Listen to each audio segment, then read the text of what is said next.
ಸ್ನೇಹಿತರೆ, ಇಂದು ನಾವು ಪ್ರಾಣಿ ಲೋಕದ ಅತ್ಯದ್ಭುತ ಜೀವಿಗಳಲ್ಲಿ ಒಂದಾದ ವಂಡರಿಂಗ್ ಆಲ್ಬಟ್ರಾಸ್ ಬಗ್ಗೆ ತಿಳಿಯೋಣ. ಸಮುದ್ರದ ಹಕ್ಕಿಗಳಲ್ಲಿ ಇದು ಅತಿ ದೊಡ್ಡ ಪ್ರಭೇದವಾಗಿದೆ. ಇವುಗಳನ್ನು ಸಾಮಾನ್ಯವಾಗಿ ಅಲೆಮಾರಿ ಆಲ್ಬಟ್ರಾಸ್ ಎಂದು ಕರೆಯಲಾಗುತ್ತದೆ. ಇವುಗಳ ದೇಹದ ರಚನೆ ಮತ್ತು ಜೀವನ ಶೈಲಿ ಬಹಳ ವಿಶಿಷ್ಟವಾಗಿದೆ.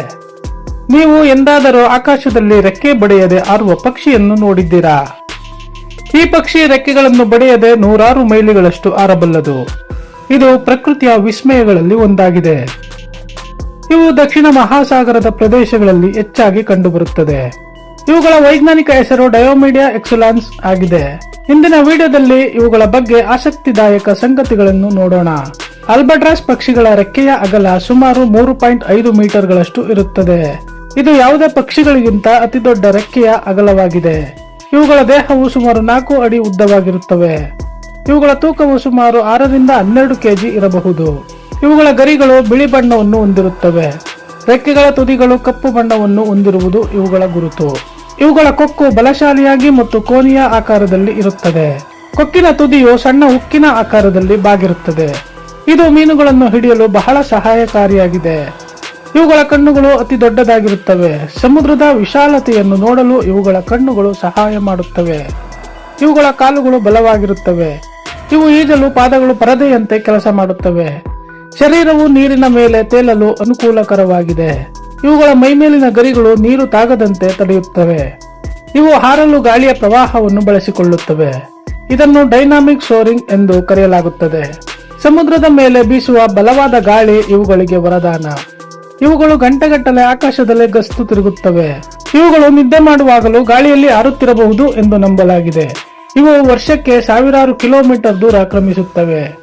ಇವುಗಳಿಗೆ ಸಮುದ್ರವೇ ಮನೆ ಎಂದರೆ ತಪ್ಪಾಗಲಾರದು. ಇವು ಭೂಮಿಗೆ ಬರುವುದು ಕೇವಲ ಸಂತಾನೋತ್ಪತ್ತಿಗಾಗಿ ಮಾತ್ರ. ಉಳಿದ ಸಮಯದಲ್ಲಿ ಇವು ಸಮುದ್ರದ ಮೇಲೆಯೇ ಇರುತ್ತವೆ. ಇವು ತುಂಬಾ ವೇಗವಾಗಿ ಹಾರಬಲ್ಲವು. ಇವುಗಳ ಹಾರಾಟದ ಶೈಲಿ ಬಹಳ ಸುಂದರವಾಗಿರುತ್ತದೆ. ಗಾಳಿ ಇಲ್ಲದ ದಿನಗಳಲ್ಲಿ ಇವುಗಳಿಗೆ ಹಾರಾಟ ಕಷ್ಟವಾಗುತ್ತದೆ. ಆಗ ಇವು ಸಮುದ್ರದ ಮೇಲೆ ವಿಶ್ರಾಂತಿ ಪಡೆಯುತ್ತವೆ. ಇವು ಹಾರುವಾಗ ರೆಕ್ಕೆಗಳನ್ನು ಹೆಚ್ಚು ಬಡಿಯುವ ಅಗತ್ಯವಿರುವುದಿಲ್ಲ. ಇದು ಇವುಗಳ ಶಕ್ತಿಯನ್ನು ಉಳಿಸಲು ಸಹಾಯ ಮಾಡುತ್ತದೆ. ಆಲ್ಬಟ್ರಾಸ್ ಪಕ್ಷಿಗಳು ಮನುಷ್ಯರಂತೆ ತುಂಬಾ ನಿಷ್ಠಾವಂತ ಜೀವಿಗಳು. ಇವು ತಮ್ಮ ಸಂಗಾತಿಗಳನ್ನು ಒಮ್ಮೆ ಆರಿಸಿಕೊಂಡರೆ ಸಾಕು. ಇವು ಜೀವನ ಪೂರ್ತಿ ಒಂದೇ ಸಂಗಾತಿಯೊಂದಿಗೆ ಇರುತ್ತವೆ. ಇವುಗಳ ಸಂಬಂಧವು ಬಹಳ ವರ್ಷಗಳವರೆಗೆ ಮುಂದುವರಿಯುತ್ತದೆ. ಇವು ಸಂತಾನೋತ್ಪತ್ತಿಗಾಗಿ ದ್ವೀಪಗಳಿಗೆ ಮರಳುತ್ತವೆ. ಗಂಡು ಮತ್ತು ಹೆಣ್ಣು ಪಕ್ಷಿಗಳು ಸೇರಿ ಗೂಡು ಕಟ್ಟುತ್ತವೆ. ಪ್ರತಿ ವರ್ಷ ಒಂದೇ ಗೂಡಿಗೆ ಮರಳುವ ಅಭ್ಯಾಸ ಇವುಗಳಿಗಿದೆ. ಹೆಣ್ಣು ಪಕ್ಷಿ ಕೇವಲ 1 ಮೊಟ್ಟೆಯನ್ನು ಇಡುತ್ತದೆ. ಮೊಟ್ಟೆಯನ್ನು ಕಾಪಾಡುವ ಜವಾಬ್ದಾರಿ ಗಂಡು ಮತ್ತು ಹೆಣ್ಣು ಎರಡೂ ಹಂಚಿಕೊಳ್ಳುತ್ತವೆ. ಮರಿ ಹೊರಬಂದ ನಂತರವೂ ಪೋಷಕರು ಅದನ್ನು ನೋಡಿಕೊಳ್ಳುತ್ತವೆ. ಮರಿಗಳು ಬೆಳೆಯಲು ಸುಮಾರು 1 ವರ್ಷ ಬೇಕಾಗುತ್ತದೆ. ಪೋಷಕರು ಮರಿಗಳಿಗೆ ಆಹಾರವನ್ನು ತಂದುಕೊಡುತ್ತವೆ. ಮರಿಗಳು ಹಾರುವುದನ್ನು ಕಲಿಯುವುದು ಒಂದು ದೊಡ್ಡ ಪ್ರಕ್ರಿಯೆ. ಇವುಗಳು ದೀರ್ಘಕಾಲ ಬದುಕುವ ಪಕ್ಷಿಗಳು. ಕೇವಲ ಆಲ್ಬಟ್ರಾಸ್ಗಳು 50 ವರ್ಷಗಳಿಗಿಂತ ಹೆಚ್ಚು ಬದುಕುತ್ತವೆ. ಇವುಗಳ ಮುಖ್ಯ ಆಹಾರ ಸಮುದ್ರದ ಮೀನುಗಳು, ಸ್ಕ್ವಿಡ್ ಇವುಗಳಿಗೆ ಬಹಳ ಇಷ್ಟವಾದ ಆಹಾರ. ಇವು ನೀರಿನ ಮೇಲ್ಮೈಯಲ್ಲಿರುವ ಮೀನುಗಳನ್ನು ತಿನ್ನುತ್ತವೆ.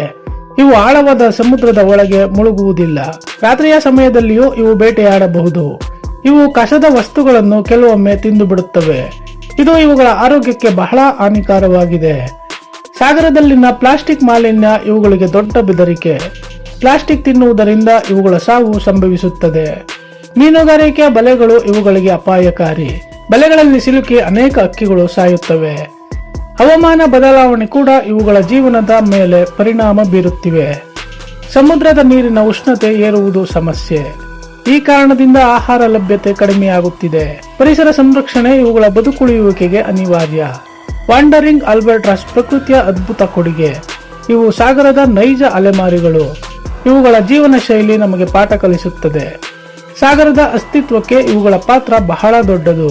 ಇಂತಹ ಅದ್ಭುತ ಪಕ್ಷಿಗಳನ್ನು ಉಳಿಸಿಕೊಳ್ಳುವುದು ನಮ್ಮ ಕರ್ತವ್ಯ. ಮುಂದಿನ ತಲೆಮಾರಿಗೆ ಇವುಗಳನ್ನು ಪರಿಚಯಿಸುವುದು ಮುಖ್ಯ.